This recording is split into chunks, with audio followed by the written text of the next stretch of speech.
நீங்க ஏதோ துபாயில இருந்ததாக இந்த பசங்க எல்லாம் பேசிக்கிறாங்களே, துபாயில எங்க இருந்தீங்க? பெக்ரினா?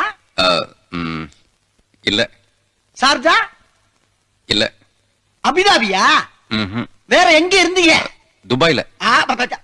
துபாயில இருந்தது தெரியுது. துபாயில எந்த இடத்துல இருந்த பாருங்க? துபாயில அந்த மெயின் ரோடுக்கு பக்கத்துல பஸ் ஸ்டாண்ட ஒட்டி. துபாயில பஸ் ஸ்டாண்டா? என்னமா உசிலம்பட்டி பஸ் ஸ்டாண்ட சொல்ற மாதிரி சொல்ற? துபாயில பஸ் ஸ்டாண்ட் எங்க இருக்குன்னு கேக்குற? இந்த துபாய் பஸ் எல்லாம் வந்து நிக்கும்ல அங்க.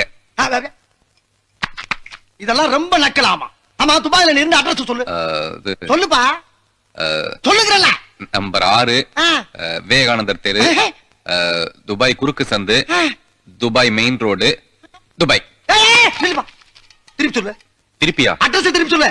Dubai, Dubai main road, Dubai குறுக்கு சந்து, விவேகானந்தர் தெரு, நம்பர் 6. என்ன அப்படியே திருப்பி சொல்ற? நீ தானே திருப்பி சொல்ல சொன்ன, அதான் திருப்பி சொன்ன. அந்த திருப்பியா? சரி, நான் செவனேந்தானா போய்க்கிருந்தேன். யாரு வம்பு தும்புக்காச்சும் போனா? கௌரவம் கௌரவம்னு என் கௌரவத்தையே ஆரம்பிச்சிட்டீங்களா? ஆளை பார்த்தா டம்மி பீஸா இருக்க, பயங்கரமான ஆளா இருக்கேடா.